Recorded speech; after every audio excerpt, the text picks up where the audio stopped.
اسلام کے بارے میں اسلام کا دعویٰ ہے، ان الدین عند اللہ الاسلام، اللہ کو اسلام کے علاوہ کچھ بھی ایکسپٹ نہیں ہے۔ وَمَن يَبْتَغِ غَيْرَ الْإِسْلَامِ دِينًا فَلَن يُقْبَلَ مِنْهُ، اسلام کے علاوہ کسی اور مذہب کو فالو کیا برباد کر دوں گا، تباہ کر دوں گا، تمہیں جہنم کی آگ میں ڈال دوں گا، تمہیں نہیں مانوں گا۔ فَلَن يُقْبَلَ، لن تاکید کے لیے آتا ہے، ہرگز نہیں قبول کر سکتا میں۔ کیوں؟ اسلام کے پاس دلائل ہیں اپنے صحیح ہونے کے، تو ان دلائل کو مستحضر کر کے اپنے ایمان کو مضبوط کر کے جب آپ کوئی کام کریں گے تو اس کی برکتیں حاصل ہوں گی۔ فارمیلٹی تو پوری کرنے والے بہت سے فکری کے لیے بھی آئے ہوئے ہوتے ہیں کہ چلو ٹرائی کر کے دیکھنے کیا ہوتا ہے، دیکھیں جا کے، فرض تو ان کا بھی ہو جاتا ہے بھائی۔ تو اللہ کے ذمہ تھا اپنے وجود کو ثابت کرنا، وہ اللہ نے کیا۔ پھر اللہ کے ذمہ تھا کہ اپنے پیغمبروں کے پیغمبر ہونے کو ثابت کرنا۔ یہ بھی کس کے ذمے ہے؟ اللہ کے ذمے۔ دیکھو جب کسی ملک کا کوئی سفیر آتا ہے آپ سے ڈیبیٹ کرنے کے لیے، آپ پہلے کہو گے بھائی تو یہ تو ثابت کر تو امریکہ کا سفیر ہے یا تو سعودیہ کا سفیر ہے، پہلے یہ تو ثابت کرو نا۔ یہ تھوڑی کہ کوئی بھی اٹھ کے آ گیا آپ نے اس کو مذاکرات شروع کر دیے۔ اب اس کا سفیر ہونا ثابت کرنا یہ کس کے ذمے ہے؟ اس کنٹری کے ذمے۔ وہ فوراً کہے گا بھائی فون ملا کے پوچھ لو میں ہوں یا نہیں ہوں، میں کیوں اپنا ٹائم ویسٹ کروں، مجھے کیا، آپ مانو نہ مانو میرا اس سے کوئی لینا دینا نہیں ہے۔ تو اس کے ذمے ہے۔ جب بھی پیغمبروں پہ اعتراض ہوئے ہیں نا کہ آپ اللہ کے نبی نہیں ہیں، آپ تو بشر ہیں، آپ تو ہماری طرح کھاتے پیتے ہیں، تو اللہ نے نبیوں کو تسلی دی ہے کہ آپ کا کام ہے بات پہنچا دینا، آپ کا نبی ہونا ثابت کرنا یہ آپ کے ذمے نہیں ہے، یہ کس کے ذمے ہے؟ یہ ہمارے ذمے ہے۔ بہت دفعہ تو اللہ نے ایسے ثابت کیا کہ پیغمبر کو پتہ بھی معلوم بھی نہیں کہ کس طرح سے اللہ ثابت کرے گا، کس طرح سے اللہ آپ کا نبی ہونا ثابت کرے گا۔ جب موسیٰ علیہ السلام دریا پہ سمندر پہ رک گئے اور پیچھے سے فرعونیوں کا لشکر آ رہا ہے تو حضرت موسیٰ کی قوم تو گھبرا گئی، ہم تو پکڑے گئے۔ حضرت موسیٰ نے یہ نہیں کہا کہ نہیں پکڑے گئے، میں ابھی لاٹھی کو پانی پہ ماروں گا، 2 حصے ہوں گے، ہم نکل جائیں گے یہاں سے۔ نہ حضرت موسیٰ نے کہا نہیں نہیں نہیں، اللہ میرے ساتھ ہے۔ کیسے ساتھ ہے؟ حضرت موسیٰ کو بھی معلوم نہیں تھا۔ جب بالکل قریب آیا تو اللہ نے حضرت موسیٰ سے کہا لاٹھی کو پانی پہ مارے۔ اللہ نے اس پانی کو 2 حصوں میں تقسیم کر دیا، ڈیوائیڈ کر دیا 2 حصوں میں۔ جب جادوگروں کا مقابلہ ہوا، میں حضرت موسیٰ کی بات کو جلدی سے کمپلیٹ کروں، تو اللہ کے ذمہ کیا ہے بھائی؟ اپنے پیغمبروں کا پیغمبر ہونا بولو ثابت کرنا کہ یہ جو کہہ رہے ہیں یہ نہیں کہہ رہے، یہ میرا پیغام ہے جو تم تک پہنچا رہے ہیں۔ تو لہذا ان کی بات کو سب سے زیادہ ویلیو دینی پڑے گی تمہیں، کیونکہ یہ خدا کا پیغام پہنچا رہے ہیں۔ جو لوگ پیغمبروں کے منکر ہیں اللہ نے ان کے لیے سخت عذاب رکھا ہے۔ کیوں؟ اس لیے کہ وہ اللہ کو تو مانتے ہیں لیکن اللہ کہتا ہے ایسے ماننے نہ ماننے کا کوئی فائدہ ہی نہیں ہے جس میں تم اس کے کسی حکم کو فالو ہی نہیں کر رہے، اور احکام ہمارے پاس ڈائریکٹ نہیں آتے، پیغمبروں کے ذریعے سے آتے ہیں۔ اب آپ غیر مسلموں سے پوچھو کہ خدا ہے کہاں ہے تو تم سے کیا چاہتا ہے؟ کوئی پیغام ہی نہیں ہے کسی کے پاس، کیا چاہتا ہے؟ اگر ہے تو اس کی کوئی دلیل ان کے پاس نہیں ہے۔ بھئی ہمارے پنڈت جی نے فرمایا ہے، تو پنڈت جی تو بہت کچھ فرماتے رہتے ہیں، اس کی کیا دلیل ہے کہ خدائی پیغام ہے؟ یہ کوئی دلیل نہیں ہے۔ مسلمان سے جب آپ پوچھتے ہیں، مسلمان آپ کو بتاتے ہوئے فلاں حدیث ہے، پیغمبر کا فلاں قول ہے۔ بھئی یہ قول بھی پیغمبر کا ہے، اس کی کیا دلیل ہے؟ پوری سند پڑھ کے سنا دیں گے آپ کو، حدثنی فلان قال حدثنی فلان۔ بھئی کیا دلیل ہے کہ اس نام کے لوگ اس وقت گزرے بھی تھے؟ ایسی فرضی سند تو نہیں ہے۔ تو آپ کو کتابیں 20 کتابیں دکھا دی جائیں گی کہ فلاں سن میں یہ راوی پیدا ہوا، فلاں سن میں اس کا انتقال ہوا، فلاں سے اس نے علم حاصل کیا، فلاں اس کے شاگرد۔ بھائی ہو سکتا ہے جھوٹ بولتا ہو، تو اس کے بارے میں اس دور کے لوگوں کے تبصرے کہ یہ کذاب تھا، دجال تھا، سچا تھا، جھوٹا تھا، نیک تھا، برا تھا، اتنی بڑی بڑی کتابیں، یہ ایک معجزہ ہے اسلام کا۔ کیوں؟ اللہ نے کہا جب آپ کو میں نے نبی بنا کے بھیجا، آپ کی تعلیمات کو قیامت تک باقی رکھنا، آپ کا پیغمبر ہونا ثابت کرنا، اور آپ کی تعلیمات کو محفوظ کرنا اور اپنی کتاب کو محفوظ کرنا، یہ تمہارے ذمے نہیں ہے، یہ کس کے ذمے ہے؟ یہ میرے ذمے ہے۔ اور اللہ نے اپنا ذمہ پورا کر کے دکھایا۔ میں لوگوں سے کہتا ہوں کہ دیکھو کتنی بڑی دلیل ہے، 1400 سال گزر گئے محمد صلی اللہ علیہ وسلم کو دنیا میں آئے ہوئے، جو آپ امی تھے، امی، کوئی یونیورسٹی سے نہیں پڑھا آپ نے، کوئی پی ایچ ڈی اسکالر نہیں آپ، دنیا میں کسی کو ایسا فالو کیا گیا ہے؟ ایک ایک اسلام کے حکام کو اٹھا کے دیکھ لو، دنیا میں سب سے مشکل تعلیمات اسلام کی ہیں۔ آسان ہے اس لیے کہ نیچر ہے، اس لیے آسان ہے، لیکن جو نیچر کے باغی ہیں ان کے لیے سب سے مشکل کیا ہے؟ اسلام ہے۔ سب سے زیادہ مرغوب چیزیں جو ہے نا دنیا میں، انسان کو زنا ہے، شراب ہے، نشہ ہے، یہ ساری حرام کر دی ہیں۔ آپ کا کیا خیال ہے ہم جو نہیں پیتے یا نشہ نہیں کرتے، یہ کہ گورنمنٹ لا کی وجہ سے بچتے ہیں؟ مسلمانوں میں اکثریت شراب سے بچتی ہے۔ بھائی 1400 سال پہلے کی موٹیویشن ہے جو اب تک چلتی آ رہی۔ ایک آسان مثال دے کے بس آگے چلتا ہوں۔ مجھے ایک بات بتاؤ، ڈاکٹر آپ سے ڈائٹنگ کا کہتے ہیں، فاسٹنگ کا کہتے ہیں، کتنے لوگ کر لیتے ہیں؟ ڈاکٹر خود نہیں کر رہا ہوتا، برگر کھاتے ہوئے بتا رہا ہوگا پیزے سے ایوائڈ کریں، آپ کیا کر رہا ہو؟ سگریٹ پی رہا ہوگا اور کہہ رہا ہوگا کینسر ہوتا ہے اس سے، کیونکہ بھائی وہ بھی نفس کے ہاتھوں مجبور ہے۔ وہ پراٹھے کھا رہا ہوگا گھی کے اور کہے گا آئل سے آپ ایوائڈ کریں۔ چند ڈاکٹر ہیں جن کی صحت میں نے اچھی دیکھی ہے جو اپنی فزیکل فٹنس کا خیال کرتے ہیں، ورنہ ڈاکٹروں کی میجورٹی بھی ہمارے اور آپ جیسی ہوتی ہے۔ حکیموں کو بھی ہم نے یہی دیکھا ہے، سب کچھ لوگوں کو مشورے اچھے اچھے دے رہے ہوں گے، خود پھوڑ پھاڑ رہے ہوں گے سب کچھ بیٹھ کے، چند ایک کے سوا۔ مشکل ہے اپنے زبان پہ کنٹرول کرنا، فاسٹنگ بہت مشکل ہے۔ کل ایک صاحب مجھ سے ملے کہ میں نے اپنا وزن اتنا گرایا، اتنی محنت کر کر کے 20-30 کلو کم کیا، مفتی صاحب برداشت سے باہر ہو گیا، جیسے ہی چھوڑا 40 کلو بڑھ گیا۔ تو آسان تھوڑی ہے بھائی، کہہ رہے 40 کلو کا دوبارہ ہو گیا میں تو۔ لیکن آپ دیکھو 1 مہینہ ہم فاسٹنگ کرتے ہیں، چاہے گرمی ہو سردی ہو، ناروے ہو یا جاپان ہو، 22 گھنٹے کا روزہ ہو یا 12 گھنٹے کا ہو، ہماری صحت پہ کوئی فرق، روزے والے کی صحت پہ کوئی فرق نہیں پڑتا۔ اور یہ روزہ رکھنے میں مولانا لوگ بھی ہیں، ڈاکٹرز بھی ہیں، سائنٹسٹ بھی ہیں، پائلٹ بھی ہیں، انجینئرز بھی ہیں، تاجر بھی ہے، غریب بھی، ٹماٹر والا بھی، کروڑ پتی بھی، ارب پتی بھی، انڈیا والا بھی، پاکستان والا بھی، جنگ ہو رہی ہو تو بھی، جنگ نہیں ہو تو بھی، مودی سرکار کی حکومت ہو تو بھی، مودی کی حکومت نہ ہو تو بھی، سسٹم کے تحت حکومت پاکستان میں، سسٹم ایک سسٹم ہوتا ہے، الیکشن میں ایک سسٹم چلتا ہے ہمارے یہاں اسپیشل، سسٹم کے تحت الیکشن ہوئے ہوں یا سسٹم کے تحت ہوئے ہوں۔ رمضان کا روزہ میرے بھائی ادھر اعلان ہوا، کیا ایک دم پوری دنیا میں ہلچل مچتی ہے۔ صبح صادق آپ ٹائم دیکھو بھائی، 12-13 گھنٹے کی، اے اللہ تو نے فاسٹنگ کرانی تھی تو صبح 8 بجے ناشتہ کرا دیتا، رات کو 8 بجے ہم ڈنر کر لیتے، وہی 12 گھنٹے ہو جاتے۔ کیا خیال ہے؟ بلکہ ہم 10 بجے کر لیتے، 2 اپنی طرف سے گریوی لگا دیتے ہیں۔ قرآن ہمیں کائنات میں، قرآن کہتا ہے ان چیزوں میں گہرائی میں جا کے غور کرو۔ میں نے کہا گہرائی میں جا کے غور کرتے تو کہتے گاڑی اگر رکی ہوئی ہو تو اسے رکی ہوئی کنڈیشن سے چلتی ہوئی کنڈیشن میں چینج کرنے کے لیے ایکسلریٹر جیسے چینجر کی ضرورت ہے۔ نہیں آئی میرا خیال ہے بات؟ اور چلتی ہوئی کنڈیشن میں ہو تو اسے روکنے کی کنڈیشن میں لانے کے لیے اسٹاپ والی انرجی کی ضرورت ہے، ایسی انرجی جو اسے روکے۔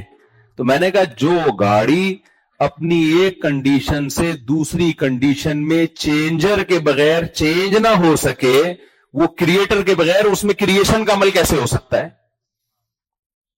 نہیں آئی میرا خیال ہے بات؟ کوئی کہے اس گاڑی کو کسی سائنٹسٹ نے نہیں بنایا ہے، کسی میکینک نے نہیں بنایا، کیونکہ یہ جب چلاؤ تو چلتی ہے، رکو تو رکتی ہے۔ ابے اس سے تم بنانے والے کا کیسے انکار کر رہے ہو یار؟ اس سے تو اور ثابت ہوتا ہے یہ ایک حالت سے دوسری حالت میں تبدیل ہونے کے لیے کسی مبدل کی محتاج ہے۔ تو پیدا ہونے میں تو یقیناً کسی سائنٹسٹ کی محتاج ہے نا، تبھی ہم کہتے ہیں یہ فلاں کمپنی نے بنایا، یہ فلاں میکینک نے یا انجینئر نے بنائی یہ چیز. تو میں نے کہا جو اس کو بنانے والا سائنٹسٹ ہے وہ اس گاڑی سے زیادہ عجیب ہے یا نہیں ہے؟ نہیں آئی میرا خیال ہے بات. وہ اس گاڑی سے زیادہ عجیب ہے یا نہیں ہے؟ یہ عجیب بات ہے. یہ گاڑی اپنے بننے میں انسان کی محتاج، اور انسان دھماکے سے وجود میں آ گیا.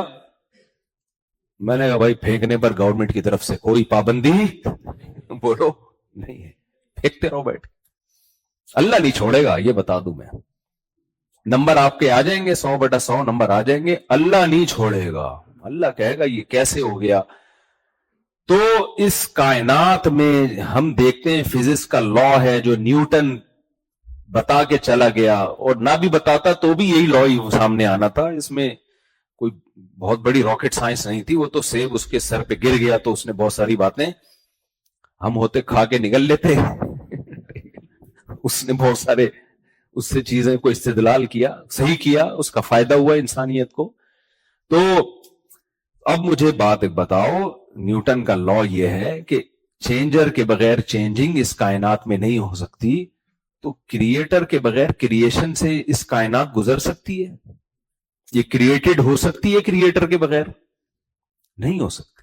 یہاں ملحد لوگ ایک سوال کہتے ہیں پھر خدا کو کس نے بنایا؟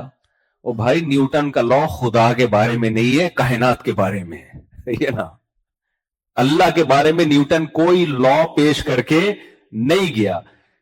جس کائنات کے بارے میں سائنس یہ ثابت کر چکی ہے کہ چینجر کے بغیر چینجنگ نہیں ہو سکتی، تو اسی سائنس سے دلالتاً یہ ثابت ہوتا ہے کہ کریٹر کے بغیر کریشن کا عمل نہیں ہو سکتا.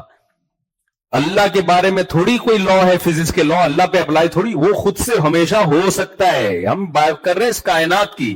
آپ نے دو چیزوں میں سے ایک کو ہمیشہ ماننا ہے، یا تو گاڈ کو یا اس کائنات کو. تیسرا آپشن آپ کے پاس نہیں ہے. اس کائنات کے بارے میں تو سائنس کہتی ہے نہیں چینجنگ نہیں ہو سکتی، تو بنی کیسے ہے یہ؟ خدا کے بارے میں تو خاموش ہے. تو خدا کو ہمیشہ سے ماننا آسان ہے، اس کائنات کو خود سے ماننا ناممکن ہے. میں سمجھا پا رہا ہوں اپنی بات کہ نہیں سمجھا پا رہا؟ یہ ہو نہیں سکتا بھائی. دھماکے سے پھٹی ہے تو دھماکہ ہوا کس چیز میں؟ وہ ہوگی دھماکے سے، ہم اس کے منکر نہیں ہیں.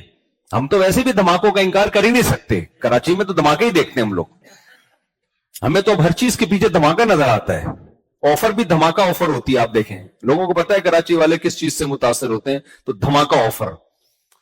تو اور انڈیا پاکستان تو ہے ہی دھماکے پہ ہی سیٹ ہو چکے ہیں. ووٹ لینے ہوتے ہیں تو بھی دھماکے. سیاستدان کو ووٹ لینے ہو دھماکے کرواؤ ووٹ ملیں گے آپ کو. تو ہم لوگ سیٹنگ ہماری کس پہ ہے؟ دھماکوں پہ. تو ہم تو ہمارے لیے یہ ماننا آسان ہے کہ ہم دھماکے سے وجود میں آئے. لیکن میرے بھائی یہ دھماکہ کسی نے کیا ہے، یہ خود بخود نہیں ہوا. اتنا خوبصورت دھماکہ آٹومیٹیکلی نہیں ہو سکتا، اور ہونے کے لیے کچھ انرجی یا کچھ مادہ تو چاہیے نا. وہ کہاں سے آ گیا؟ تو وہ کہاں سے آ گیا؟ یہ جتنے بھی لوگ جو خدا کے منکر ہیں نا، یہ زیرو سے بات کبھی شروع نہیں کرتے. یہ ہمیشہ بات کے پروسیس کو بیان کرتے ہیں. آپ ان کو ماضی میں لے کے جائیں نا تو ادھر آ کے یہ چپ ہو جاتے ہیں، وہ ٹاپک چینج کر دیتے ہیں. یہ تو خیر، تو اللہ نے اس کائنات سے اپنے ہونے کو بیان کیا. میرا موضوع تو حج پہ تھا، لیکن میری عادت ہے میں تمہید میں ٹائم زیادہ لگاتا ہوں. تمہید میں ٹائم زیادہ کیا کہ بیس ہی مضبوط نہیں ہوگی تو آگے حج تو سمجھ میں آئے گا نہیں. دیکھو ہر مذہب میں کچھ رسومات ہوتی ہیں، تو مسلمان بھی یہ سمجھتے ہیں ہماری ایک مذہبی رسم ہے، چلو یار ہم بھی آ کے حج کر کے آ جاتے ہیں. ہندو جب مندر جا سکتا ہے، عیسائی چرچ جا سکتے ہیں، تو ہمیں کیا تکلیف ہے یار ہم اپنے کعبہ کی زیارت کر کے نہ آئے؟ اتنا کافی نہیں ہے بھائی، اتنا کافی نہیں ہے. اسلام کو آپ اس طرح سے دوسرے مذاہب سے کمپیئر نہیں کر سکتے. کس کی تعلیمات ہیں؟ محمد صلی اللہ علیہ وسلم کی. اس حج کو آپ دیکھ لیں، کیا ہلکی عبادت ہے حج؟ 15 20 30 لاکھ روپے خرچ کرنا. کیا مل رہا ہے یہاں پہ؟ ثواب. اس کے علاوہ کچھ بھی نہیں مل رہا، کچھ بھی نہیں. پہلے تو حاجیوں کی عزت بہت ہو جاتی تھی، ساری زندگی حاجی حاجی کہلاتے تھے. اب تو جب سے حاجیوں نے چرس کا کام شروع کیا ہے نا، وہ عزت بھی الحمدللہ. کیونکہ میں تاجروں سے ملتا ہوں نا، جو اسمگلر ہوتے ہیں ان سے بھی، ہر طرح کے لوگوں سے ملتا ہوں. تو پچھلے سال مجھے یاد ہے کوئی، اب تو انہوں نے توبہ کر لی کہ وہ انویسٹیگیشن والے مجھے نہ اٹھا کے لے جائیں کون ہے وہ. تو میں نے ان سے پوچھا یار بڑے بڑے اسمگلر کا نام بتاؤ. تو حاجی فلاں حاجی فلاں حاجی فلاں، صاحب کے ساتھ کیا لگا ہوا ہے؟ حاجی الحاج فلاں. جتنے ہیروئن اور چرس کے اسمگلر ہیں سب حاجی. تو اس لیے حاجی کی اب نہ عزت آپ کو کوئی بہت زیادہ ملے گی. اب ویسے بھی حج لوگ کر ہی رہے ہیں، پہلے تو بہت لوگ کم لوگ کیا کرتے تھے. دوسرا کیا ہے، ٹینشن کتنی ہے. حج کے 5 دن کتنا ہی وی آئی پی، کیا وی وی آئی پی حج ہو، آدمی کو ٹینشن ہوتی ہے.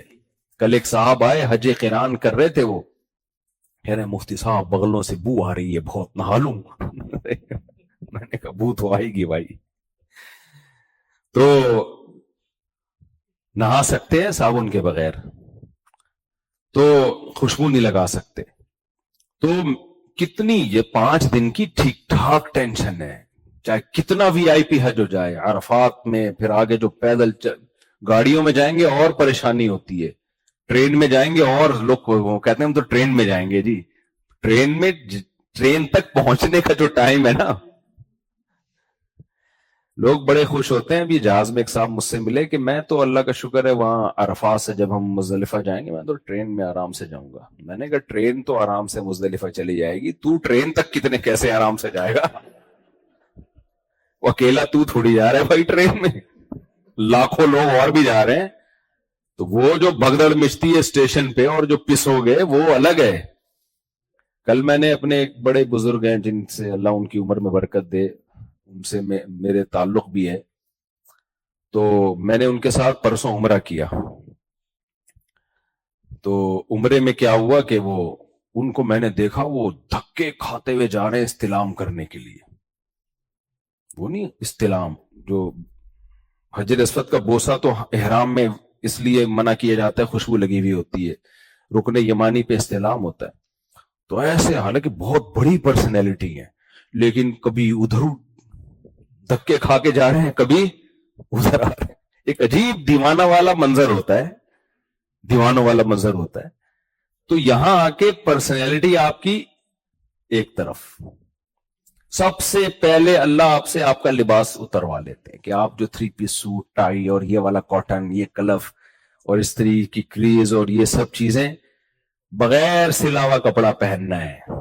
احرام اس کپڑے کا نام نہیں ہے، خوب سمجھ لیں. احرام کا مطلب کیا ہے؟ احرام میں آنے کے بعد سلا ہوا کپڑا نہیں پہن سکتے. یہ تو ہم اپنے جسم کو چھپانے کے لیے ہم نے پہنا ہوا ہے کہ کچھ تو پہننا ہے بھائی. اللہ نے کہا کچھ بھی پہنو، سلا ہوا کپڑا نہیں پہن سکتے. پرسنالٹی کو سائیڈ پہ رکھ کے آؤ اپنی.